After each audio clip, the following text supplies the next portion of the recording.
Hoje nós estamos dando continuidade ao nosso estudo da carta aos Efésios. E nós vamos ler os 14 primeiros versículos de Efésios 5.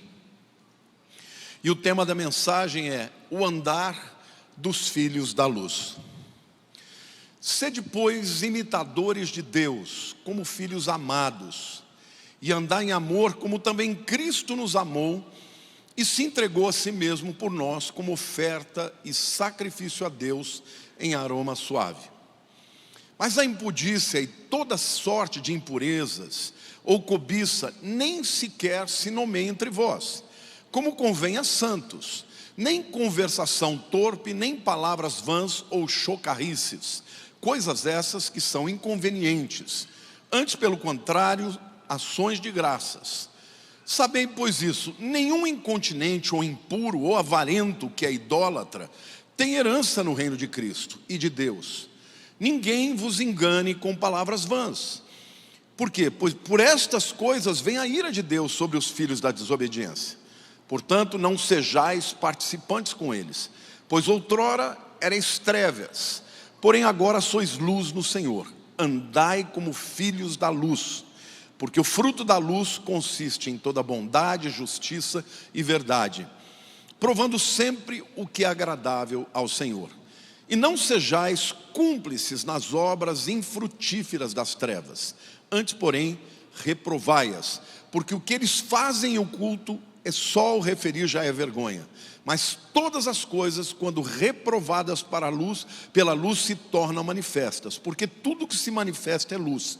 Pelo que diz: desperta tu que dormes, levanta-te dentre os mortos e Cristo te iluminará. Texto longo, pesado.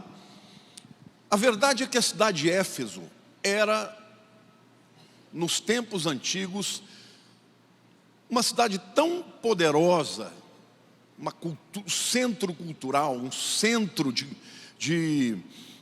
financeiro. Havia banco de toda a Europa lá. Era também um centro de adoração aos pagãos. E como toda cidade metropolitana, ela exercia uma influência extraordinária no mundo inteiro. Para vocês terem uma ideia, alguns chegam a afirmar que Éfeso era tão importante quanto Roma. Nós estamos falando do tempo em que o Império Romano é o império que domina o mundo, não é? Mas Roma tinha uma cidade tão pujante quanto, só que desta vez na Ásia. Éfeso é uma cidade que fica na Turquia, na época Ásia Menor, né? Então, era uma cidade que imprimia o seu modus operandi, o modo vivendi, para todas as nações e para todos os povos. Então imagine vocês, os cristãos que se convertiam ao Evangelho, estarem inseridos no meio desta cultura e desta cidade tão pujante. O apóstolo Paulo, em toda a carta de Efésios, ele fala nos 4 primeiros capítulos, de todas as bênçãos que vêm de você ser crente. Mas a partir do capítulo 4, os 3 primeiros capítulos, na verdade, a partir do 4 ele começa a falar sobre qual o comportamento que um cristão deve ter. E aqui ele está confrontando a maneira de viver do povo que ele chama de povo que anda nas trevas, os filhos das trevas, com os filhos da luz. Ele usa uma metáfora muito boa. Ele fala da luz e das trevas. São antagônicas, sim ou não? Deixa eu perguntar para vocês, quem é que vence, a luz ou as trevas? Dá para ficar junto? Quando você está num lugar escuro, você acende a luz, o que acontece com a escuridão? Simplesmente porque as trevas nada mais são do que a ausência da luz. Então o que Paulo está querendo dizer para os crentes é que um comportamento de alguém que anda na luz vai transformar o ambiente em que as pessoas vivem. Essa mensagem ela é perfeitamente aplicável para os nossos dias, Porque nós, pelo menos nós daqui, né, eu estou falando para muita gente que está distante, nós moramos numa metrópole. São Paulo é uma cidade que influencia o mundo inteiro, sim ou não? E as coisas que acontecem aqui são exportadas para o resto, não só São Paulo, mas Rio de Janeiro, grandes capitais. E no mundo globalizado, eu diria mais, existem cidades que influenciam o mundo. Nova York é uma cidade que tem influenciado o mundo inteiro. Mas a verdade é que Paulo diz que o andar dos filhos da luz tem que ser diametralmente oposto ao andar dos filhos das trevas. Os filhos da luz são aqueles que já conhecem a Deus, e os filhos das trevas são aqueles que não conhecem a verdade. Então eu quero começar falando sobre os filhos da luz que andam imitando a Cristo. Olha, o texto começa dizendo: sede, pois, imitadores de Deus como filhos amados. Você sabe qual é a melhor maneira de aprender uma língua, por exemplo? Tem gente que vai fazer curso de inglês, aí vai e começa a aprender todas as regras. Esse é o pior jeito de você aprender uma língua. Você não vai aprender uma língua aprendendo gramática. Como é que você aprende uma língua? Ouvindo. Como é que uma criança aprende uma língua? Ouvindo, tentando repetir. Quando eu comecei a estudar italiano, eu comecei a ouvir um youtuber italiano. Ele chama Pierluigi, e ele só fala italiano. Eu ficava o tempo inteiro falando italiano, eu ouvia 3, 4 horas, daqui a pouco eu já estava entendendo tudo, e comecei a repetir. Porque você aprende por imitação. E a Bíblia está dizendo que nós devemos ser imitadores de Deus, como filhos amados. Então, do mesmo jeito que um filho começa a imitar os seus pais, nós como crentes devemos imitar ao nosso Deus e a Jesus. Amém? O melhor aprendizado vem pelo modelo. Mas é interessante que um segundo, um terceiro filho, ele aprende mais rápido do que o primeiro. Porque ele não aprende somente com o pai, ele aprende com os irmãos mais velhos, sim ou não? Então às vezes você vê o Johnny, por exemplo, ele fala coisas que eu falo: meu Deus do céu, como é que um menino de 5 anos fala isso? Porque ele está olhando para o Enzo, não está olhando só para o Ramon e para a Érica. Então nós devemos tanto ser imitadores de Deus, de Cristo na palavra, mas também devemos imitar uns aos outros, especialmente aqueles que são modelo. Paulo diz em 1 Coríntios 11, 1: sede meus imitadores, como também eu sou de Cristo. Então, o texto diz que nós devemos imitar como filhos, e depois ele diz como filhos amados. Isso é uma verdade que a psicologia também nos ensina. Quando um filho é muito amado pelos seus pais, ele copia o modelo. Mas se ele não sente o amor dos pais, ele faz o contrário, sim ou não? Ele rejeita aquele padrão, rejeita o modelo. Quando ele sente o amor, ele copia. Quando ele rejeita também o modelo. Então, Deus ama você. Diga para a pessoa ao teu lado: você é muito amado por Deus. Então você deve imitá-lo. Então, Paulo é muito breve quando ele diz: olha, vocês são filhos amados, filhos da luz, andem na luz. E agora, ele vai gastar a maior parte do tempo falando sobre o andar dos filhos das trevas, que é o nosso segundo ponto aqui. E do versículo 3 ao 14, na verdade ele vai o capítulo inteiro, ele apresenta um andar reprovável dos filhos das trevas, daqueles que não conhecem a Deus, e os adverte severamente aos crentes que abandonem a prática desse andar. Tá bom? Então, ele fala dos pecados da carne, que era daquele tempo, mas que é de hoje também. Os versículos 3 e 4 diz assim: mas a impudícia e toda sorte de impurezas ou cobiça, nem sequer se nomeia entre vós, como convém a santos, nem em conversação torpe, nem em palavras vãs ou chocarrices, coisas essas inconvenientes. Antes, pelo contrário, usem de ações de graças, tá? Nos versículos 3 e 4, ele fala aqui de 3 tipos de pecados que eram muito comuns naquela época, mas na verdade ele fala de 4 pecados, 2 de um tema só, e eu vou passar por eles com vocês. Primeiro ele fala de impudícia. A palavra impudícia no original é porneia.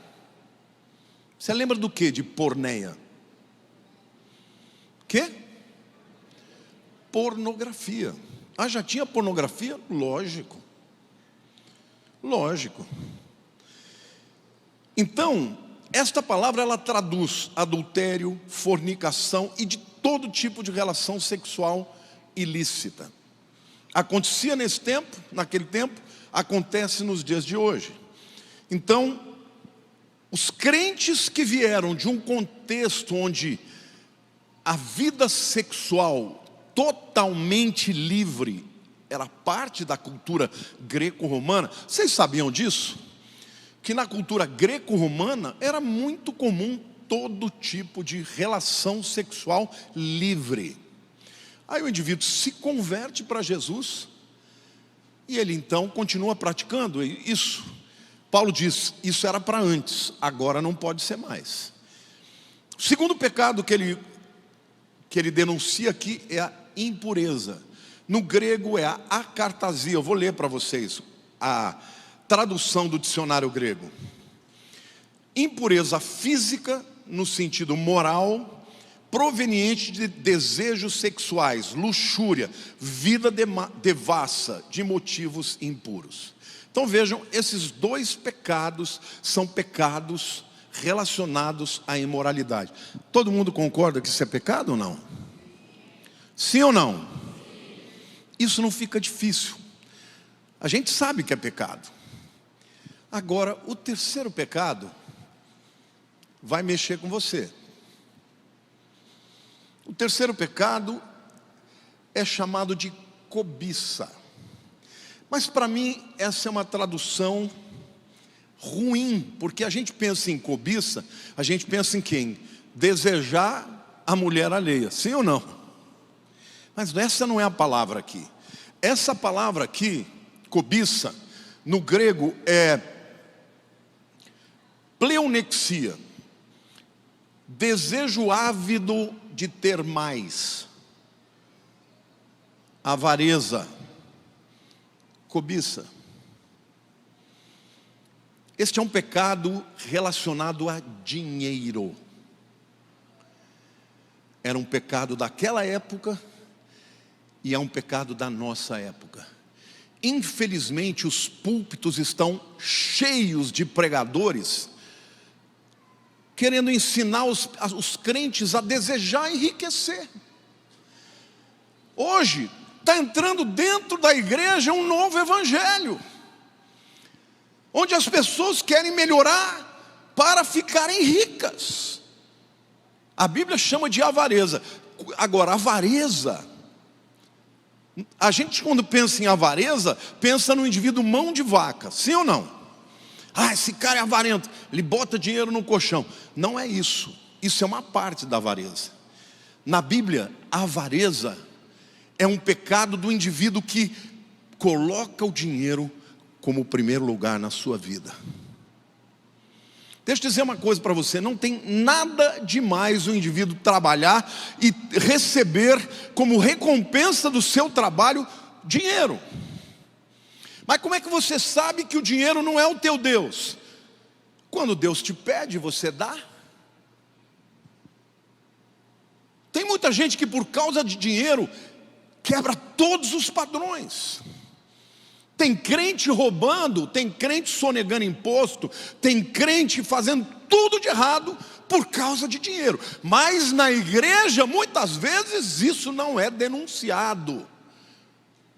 O adultério, todo mundo sabe que é pecado. Qualquer tipo moral, sexual, todo mundo sabe que é errado. Então o camarada esconde. Mas está cheio de igrejas ensinando para o indivíduo que o melhor da vida é ele ficar rico. Deixa eu dizer uma coisa para vocês: se o dinheiro se tornar na sua vida o seu alvo, sabe o que vai acontecer? Você, de duas uma, ou vai ficar miserável e nunca vai provar o favor e a graça de Deus, ou você vai se tornar um escravo do seu dinheiro. E ao invés dele ser usado como um instrumento para a glória de Deus, ele vai ser um instrumento para te levar para o inferno. Então, por que tanto naquela época quanto hoje, o sexo e o dinheiro são tão importantes? Alguém pode me ajudar aqui? Eu quero fazer uma pregação aí junto com você. Por que o dinheiro e o sexo são tão importantes a ponto do diabo tentar tanto as pessoas nessas áreas? Alguém pode me dizer?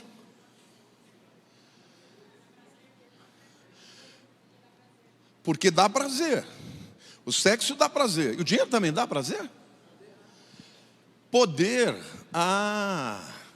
O dinheiro te dá uma sensação de poder. As pessoas te valorizam mais. O indivíduo que está cheio do dinheiro, ele se sente o quê? Seguro. Ele olha para os outros de cima para baixo. Vejam como Satanás distorce o valor das pessoas. As pessoas têm valor por aquilo que elas são dentro delas. E numa sociedade de trevas, o dinheiro faz com que as pessoas sejam muito mais valorizadas. Eu pude experimentar, e quando eu estou falando de dinheiro, eu falo de tudo que está em torno, tá? Eu me lembro, eu sempre fui estudioso da palavra, sempre fui. Eu sempre subi aqui para pregar e trazer filé mignon para vocês. Só que quando a gente estava numa igreja pequena, e houve um tempo que a gente tinha uma igreja pequena, que quando eu trazia algum convidado, ele tinha que ir no banheiro junto com o povo, porque eu não tinha uma sala com um banheiro privado. Pergunte se alguém me convidava para pregar. Ninguém. Agora, quando vem para uma igreja bonita, uma igreja próspera, quando tem milhões de seguidores, aí é todo dia a gente convidando.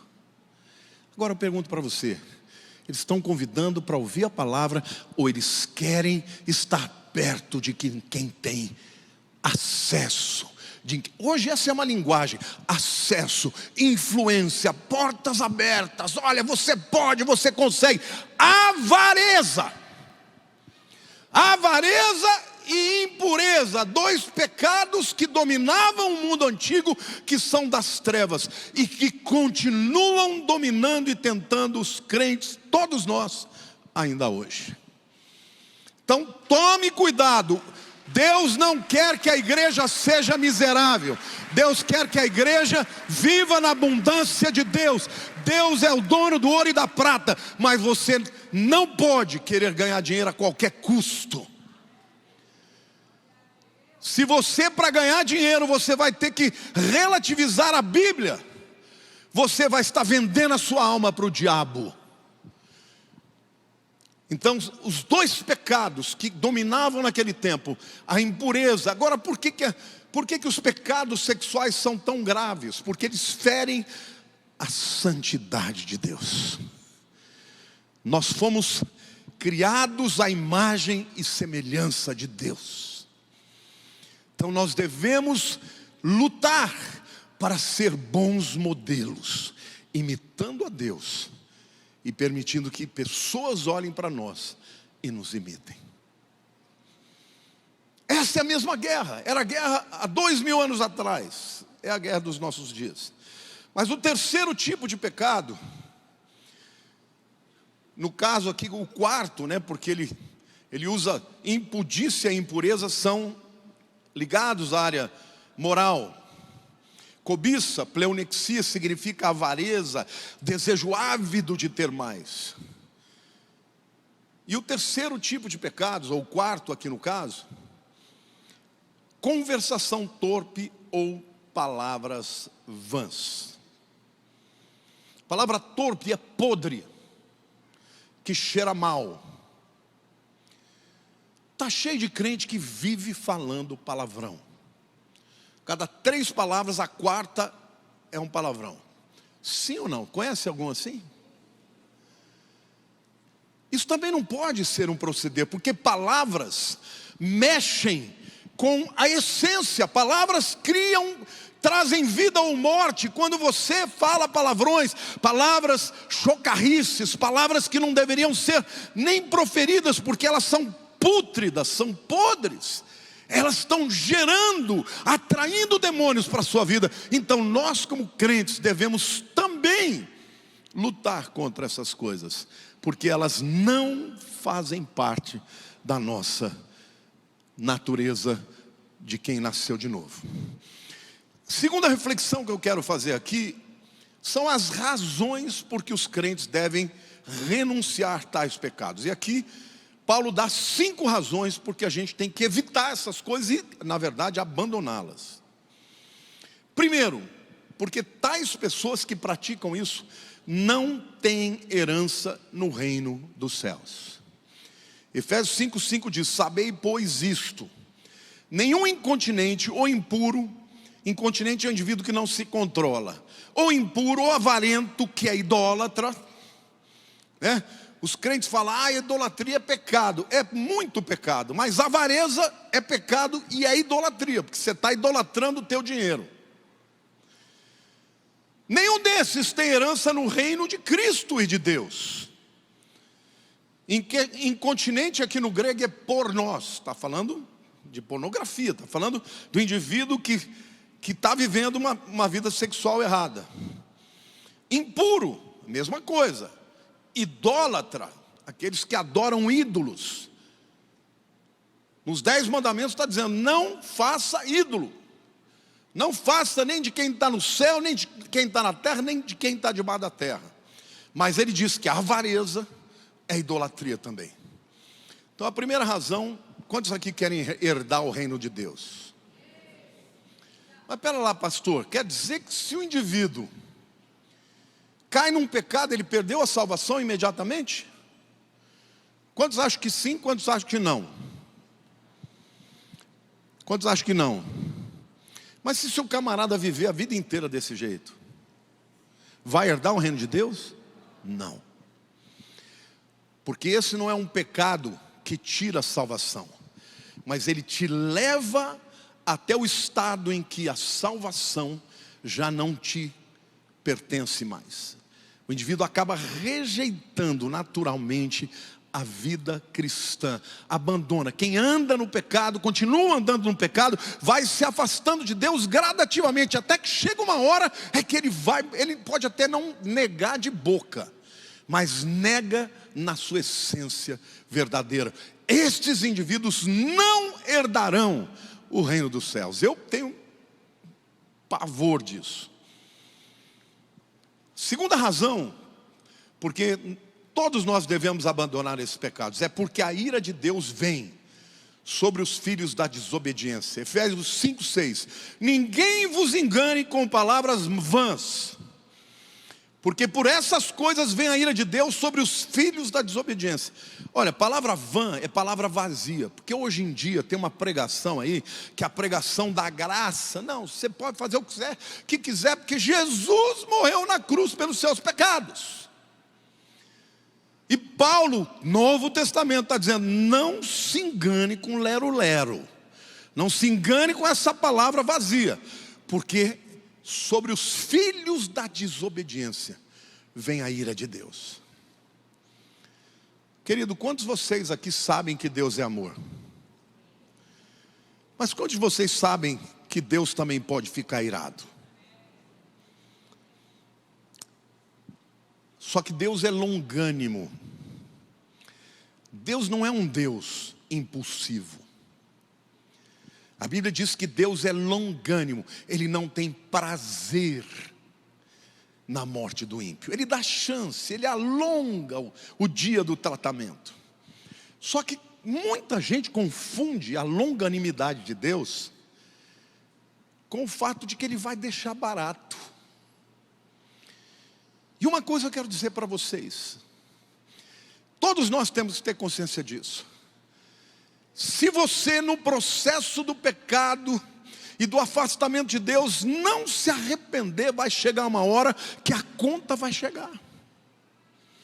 E quando chega, é muito de tomara que chegue, porque Deus trata com filhos.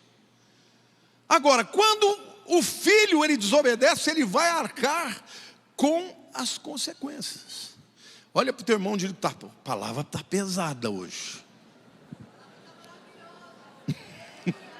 Glória a Deus.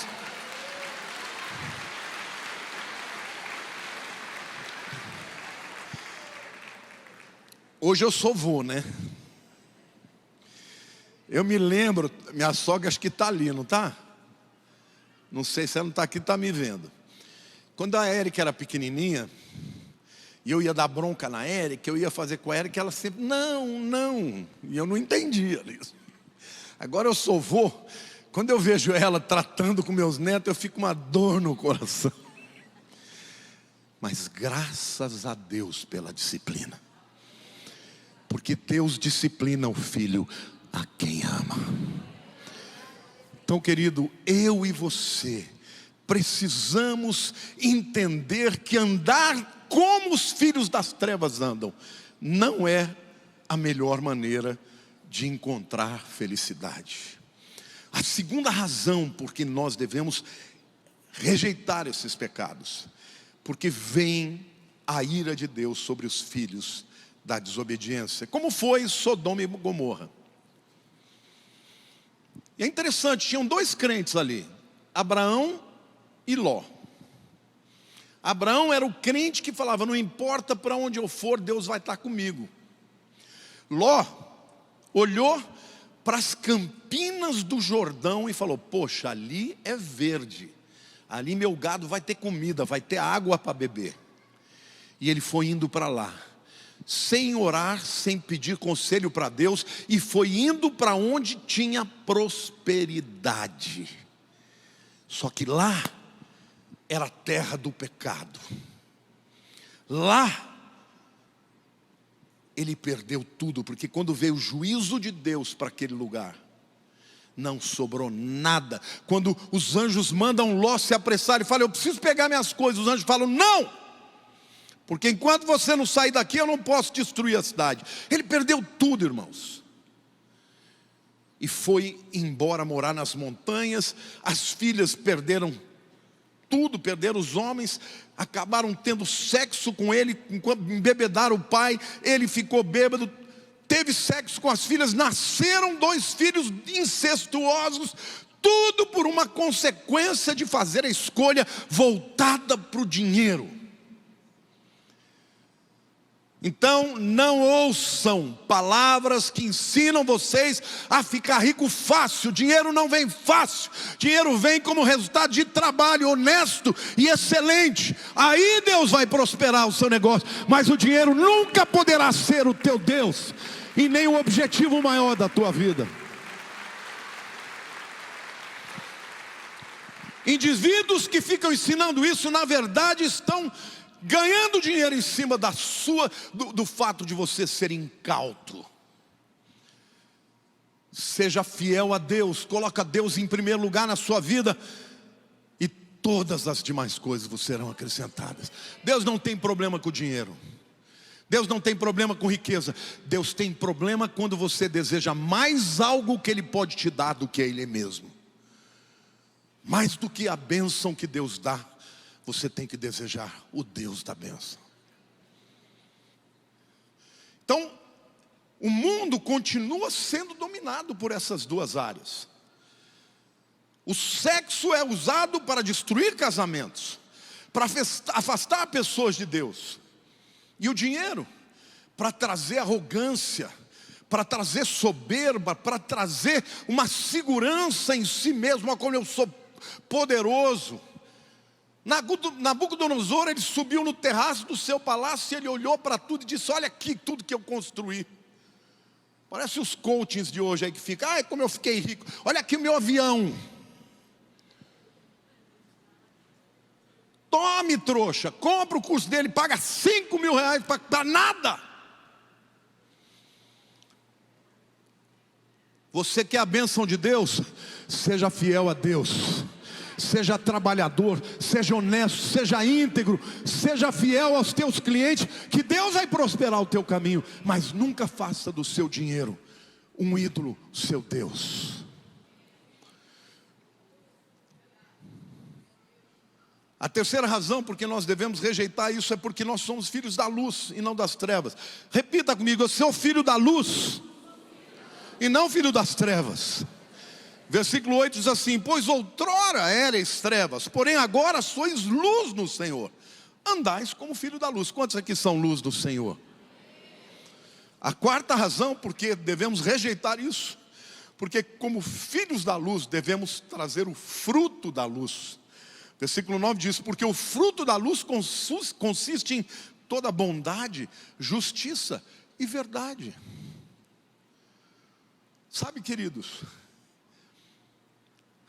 Deus é um Deus que jamais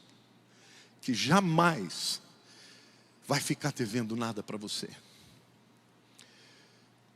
Talvez você já tenha ouvido o meu testemunho, que eu fui no Vilela essa semana. Quantos assistiram? Eu não sei se vocês já viram meus vídeos. Agora eu estou com uma vista bonita, né? Mudei de casa.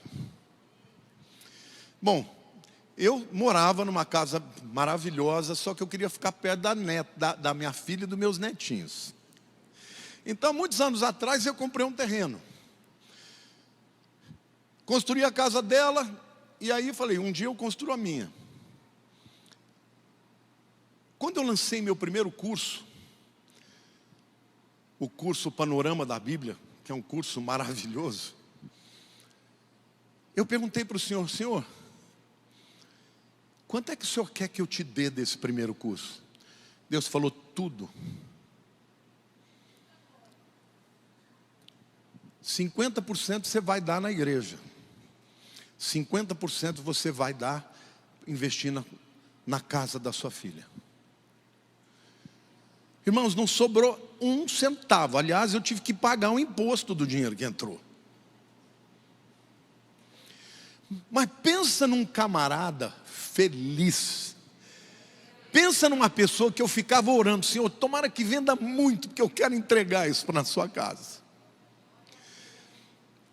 Eu me alegrei, porque tudo que eu tenho, tudo que eu sou, veio do Senhor. Construí a primeira casa da minha filha, do que a nossa.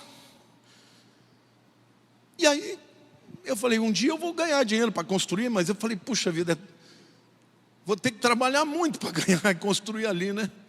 Aí um dia eu cheguei e falei para a Lília, falei assim: amor, vamos comprar uma pronta? Ela: não, de jeito nenhum, de jeito nenhum. Eu falei: eu estou cansado, eu não queria ter que trabalhar tanto para lançar outro curso, para vender, para ganhar dinheiro, para construir. Vamos ver o que a gente tem. Nós temos a nossa casa, temos o terreno. Eu falei: eu vou procurar no YouTube. Isso é coisa de velho, né? Porque você não vai procurar uma casa no YouTube. Aí eu entrei lá procurando a casa, vi uma que eu falei: olha que essa aqui bacana, tal. Liguei para o rapaz, isso uma sexta-feira de manhã. Liguei e falei: ó, gostei dessa casa, queria ver. Ele falou: você pode vir agora? Eu falei: posso. Peguei a Lília e fomos. Detalhe, quando eu ia para a casa da Érica, na saída, eu passava na frente de uma casa de esquina, que eu olhava e falava: meu Deus, que casa linda. Toda vez, eu nunca imaginei, porque eu queria construir colado na Érica. Eu queria ouvir. Meus netinhos falavam: vou lá. Então nunca passou na minha cabeça que eu não fosse construir lá. Mas quando eu falei: estou tão cansado para ter que construir lá 2, 3 anos. Quando eu chego naquela casa, eu olhei e falei: uau, é a casa que eu namorava. Porque toda vez que eu passava, eu olhava e falava: que casa linda. Eu perguntei para o corretor: ele aceita a permuta? Ele falou: não. Falei: então vamos voltar, porque eu vou fazer uma proposta de permuta. Ele Ele falou, vamos ver a casa, se gostar depois a gente conversa. Eu entrei na casa, amei a casa. Quando eu saí de lá, falei, Lília, Deus vai dar essa casa para a gente. Ela falou, como? Ele não aceita a permuta? Ele falou, vai aceitar. Ela falou, por quê? Porque na hora que eu vi a casa, irmãos, eu estou contando, porque o que mais me agradou nisso, não foi a casa, foi o que Deus falou para mim. Eu sempre digo para vocês, né, que eu me sinto tão cheio de pecados, de defeitos, que eu sempre falo, não, a Lília é a queridinha de Deus. Tudo que ela pede, Deus dá para ela. E eu, às vezes, falo, pede aí para o pai, porque você é mais chegada nele.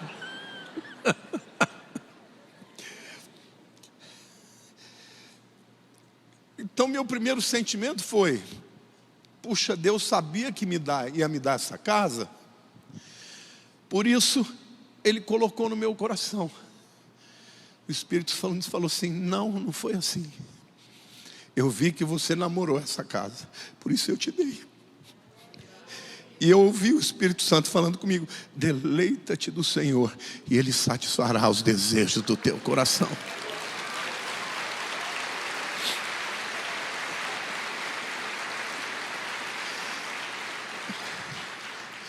A proposta que eu fiz para ele foi indecente, porque eu propus 80% em imóvel.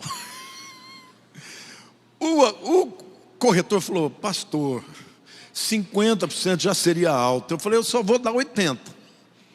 Irmãos, eu empurrei tudo, carro usado, casa, terreno, fiquei buscando tudo. Eu falei, ou ele aceita, ou não vai ter negócio. Isso foi numa sexta-feira de manhã. Sexta tarde ele foi ver a minha casa, gostou da casa. No sábado ele trouxe os filhos dele e falou, negócio fechado. Você pode imaginar um negócio desse?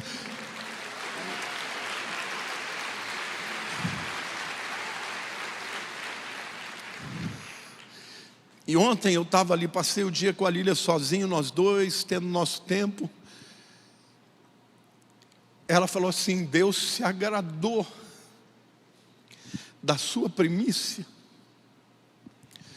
e se agradou da gente ter feito primeiro para nossa filha e para o nosso genro.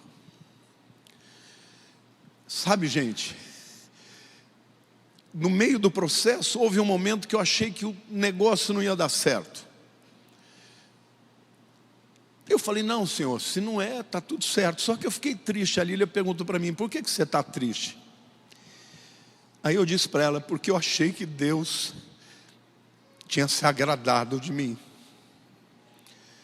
E Deus resolveu a situação.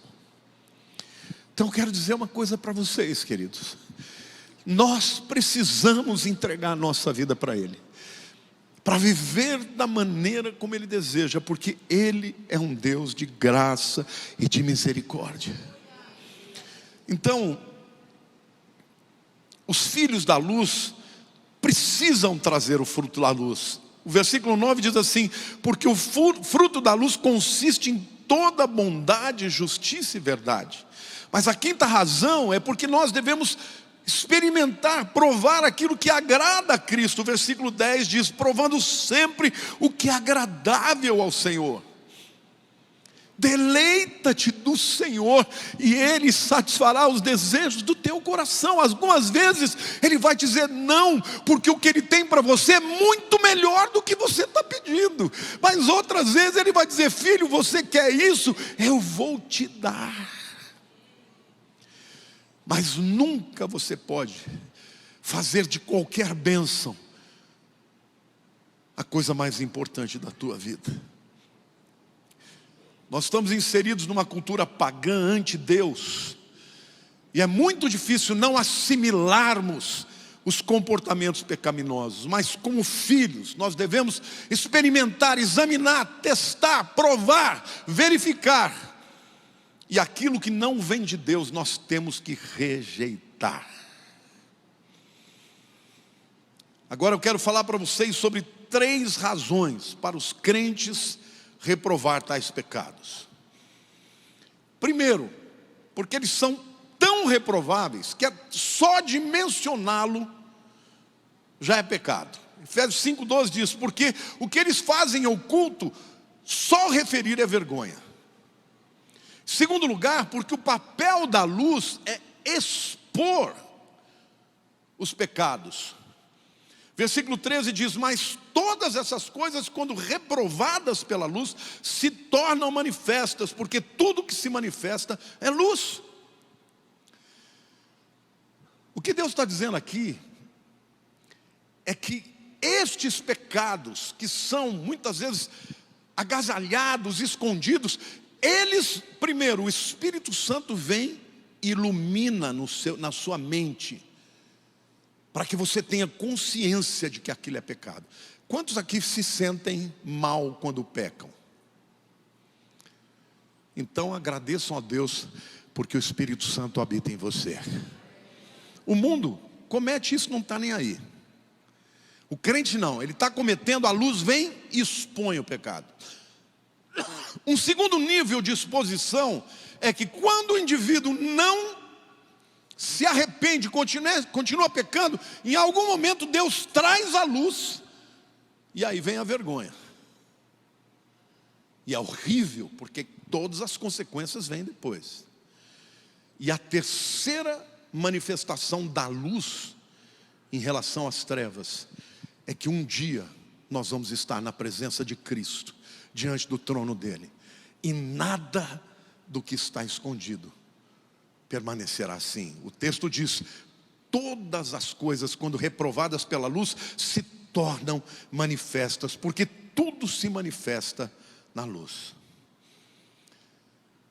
Mas também nós devemos reprovar estas coisas erradas através de um despertamento. E quando nós nos despertamos para fazer a vontade de Deus, a luz de Cristo ilumina. Versículo 14 diz: pelo que diz: desperta tu que dormes, levanta-te entre os mortos, e Cristo te iluminará.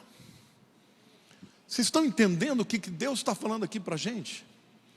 Olha, vocês se converteram e a luz de Jesus passou a brilhar na vida de vocês. A luz de Jesus, ela vai denunciar as trevas. Primeiro dentro de você, no seu coração. Você comete o pecado, o Espírito Santo na hora diz: não é por aí, você pecou. Aí você fica triste, você fica pedindo para Deus te ajudar. É o primeiro nível. O segundo é quando Ele traz a luz, para que todos vejam. E o último, que me causa mais temor, é um dia saber que eu vou estar na presença de Jesus, lá no tribunal de Cristo. Não é para salvação ou perdição não, porque lá só os crentes vão chegar, mas para receber os galardões ou perder os galardões. Por isso é tão importante que os crentes não só creiam para ser salvos, mas andem de maneira digna, como filhos da luz. E eu quero concluir essa palavra dizendo que você é filho de Deus, e você precisa se parecer com Ele, nesse mundo de trevas. Jesus disse: vós sois a luz do mundo, sal da terra. Não basta ter uma fé correta, palavras corretas, devemos ter um proceder correto. Esta é uma luta que a gente vai travar todos os dias da nossa vida. Sim ou não? Eu luto todos os dias contra o pecado. Contra o pecado do que eu vejo, das tentações do diabo, daquilo que ele oferece, do entendimento, da mentalidade desse mundo, todos os dias. Só que a Bíblia diz que a vereda do justo é como a luz da aurora, vai brilhando mais e mais até ser dia perfeito. Quanto mais você buscar a Jesus na palavra, compartilhando a sua vida com irmãos, mais a luz vai vencer as trevas. E queridos, não importa o que você alcançou, o importa o que você deixou para trás. Porque existem pessoas que estão no começo, mas estão avançando para Jesus, enquanto outros já avançaram muito, mas estão retrocedendo.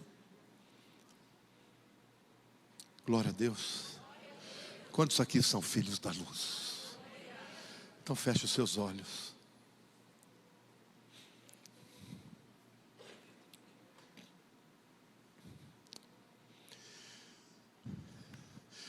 De que adianta o homem ganhar o mundo inteiro e perder a sua alma? A primeira palavra que eu quero dizer é para você que veio aqui. Nenhum de nós vai poder chegar na presença de Deus e ganhar a salvação pela sua própria obra, se não for a graça de Jesus. Nenhum de nós vai chegar à vida eterna.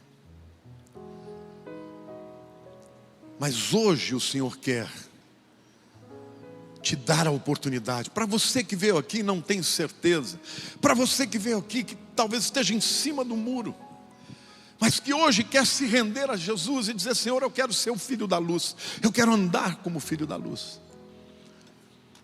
Para você que está nos vendo pela internet e para você que está aqui hoje, a Bíblia diz que tudo começa com o Espírito Santo revelando a nós que somos pecadores. Você está se sentindo pecador aí? Isso não é obra da minha inteligência, da minha capacidade de persuadir. Isso é obra do Espírito Santo. Só que Ele não está te mostrando o seu erro para te destruir ou para te condenar, mas para que você receba o antídoto para isso tudo, que é Jesus Cristo, o Filho de Deus, que morreu na cruz pelos nossos pecados. Então, se você hoje entrou aqui e não tem certeza da tua salvação, e quer hoje sair daqui com o teu nome escrito no livro da vida, eu quero orar pela sua vida, para que você entregue a sua vida para Jesus. Há alguém aqui que quer fazer essa oração comigo? Levante a sua mão onde você estiver. A igreja fica com os olhos fechados. Se houver alguém aqui, levante a sua mão e eu vou orar pela sua vida em nome de Jesus. Hoje Deus está te estendendo uma oportunidade. Graças a Deus por essas vidas. Eu quero pedir para você vir aqui à frente. Eu vou orar com você. Saia do teu lugar. Hoje é dia de você ser liberto. Hoje é dia do Senhor completar a obra e começar uma nova estação na sua vida. Saia do teu lugar. Não fique preso. Deus quer te libertar hoje, quer te dar uma nova oportunidade. Saia do teu lugar, venha. Você entrou aqui, se o Espírito Santo está falando com você, venha agora, não demore. Deus tem algo novo para a sua vida. Pode vir, Senhor. Pode vir.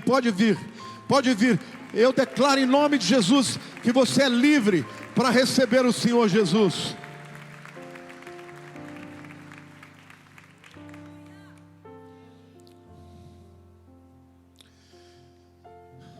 Põe a mão no seu coração. Diga: Senhor Jesus, eu reconheço que sou pecador, mas eu creio que Jesus Cristo morreu na cruz pelos meus pecados. Eu entrego a minha vida a Ti hoje. Perdoa-me, Senhor.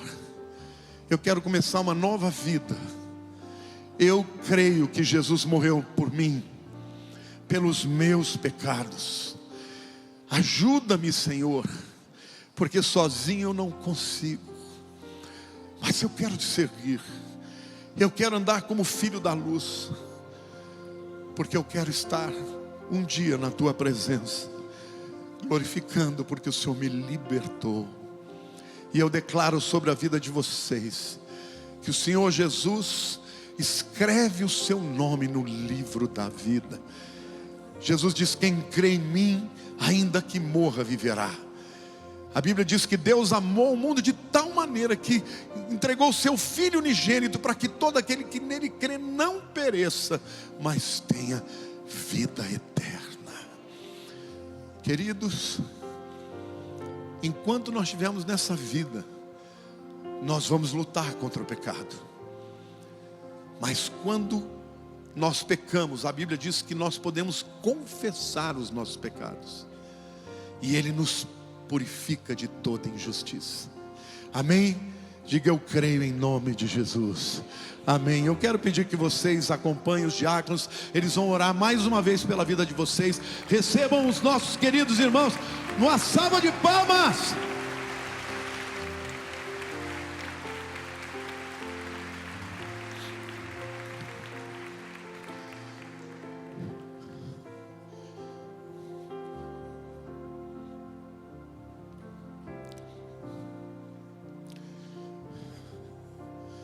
Deixa eu dizer uma coisa para vocês. 3 classes de pecados foram mencionados aqui. Pecados na área sexual. Porque Deus criou o sexo para o relacionamento de marido e mulher. O maior prazer que pode haver no físico é isso. E muitas vezes você deixa de oferecer isso para quem de direito, porque está entregando para quem não tem o direito. O sexo é o que une o homem e a mulher e os tornam uma só carne. Ele é santo perante Deus. Foi Deus que criou para o uso entre pessoas que têm aliança perante o Senhor. O dinheiro é um instrumento para você conseguir as coisas, para você poder abençoar não só a sua família, mas também aos seus semelhantes. Quando ele é usado dessa maneira, ele é bênção. Mas quando ele é o instrumento de segurança, você só tem paz quando tem dinheiro. E eu vou dizer uma coisa para vocês: eu já vivi com muita dificuldade financeira, muita. Já vivi tempos, quando eu comecei essa igreja, que eu não tinha dinheiro para comprar comida.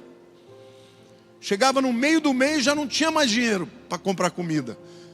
E eu vou dizer para vocês, eu nunca fui infeliz. Em todos os momentos da minha vida, eu e a Lilian fomos muito felizes. Porque o dinheiro nunca foi a razão da minha existência. Deus quis me abençoar. Não sei porquê. Podia escolher outra pessoa melhor. Mas eu tenho consciência, todos os dias, que o dinheiro pode trazer vaidade, pode trazer soberba, pode trazer tudo aquilo que desagrada a Deus. E não se esqueçam, o mesmo Deus que dá, pode tirar.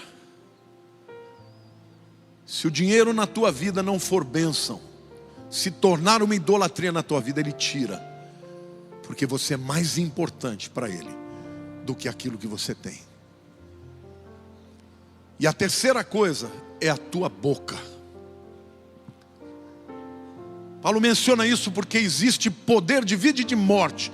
E tem pessoas que falam o tempo inteiro coisas torpes. E não sabem porque a sua vida então é tão cheia de amarguras. Então hoje é dia de você se arrepender também. Eu quero que você feche os seus olhos. E se você hoje gostaria de se arrepender de alguma área na tua vida, não precisa ser necessariamente dessas 3, mas de alguma área na tua vida, pode ser uma ansiedade, pode ser uma falta de fé, pode ser um temperamento irascível, não sei o que é na carne que te domina, que impede que você viva a plenitude de Deus. Saia do teu lugar, vem aqui, vem entregar para o Senhor, e nós vamos terminar a nossa oração hoje em nome de Jesus, esse culto. Saia do teu lugar. Põe a mão no seu coração, diga: Senhor Deus, ensina-me, Senhor, a andar nos teus caminhos. Ajuda-me, Senhor, a obedecer. Quando eu for fraco, que o teu Espírito me fortaleça. Quando eu não enxergar, que o teu Espírito ilumine o meu coração. Ajuda-me, Senhor, a andar como filho da luz, a parecer mais com o Senhor, para que o mundo possa olhar para mim e conhecer o meu Senhor. Que eu possa um dia dizer: sede meus imitadores, como eu sou de Cristo. Senhor, eu entrego a minha vida ao Senhor, meus bens ao Senhor, meu corpo ao Senhor. E eu te peço, Senhor Deus, que tudo isso seja uma oferta suave para Ti. Eu consagro a minha vida aos reis dos reis, aos senhores dos senhores, a Jesus. E agora que a graça do Senhor Jesus e que o amor do nosso Deus, nosso Pai, e as consolações do Espírito Santo sejam com todo o teu povo, todos os dias, até a consumação dos séculos. Amém. Deus abençoe, meu querido.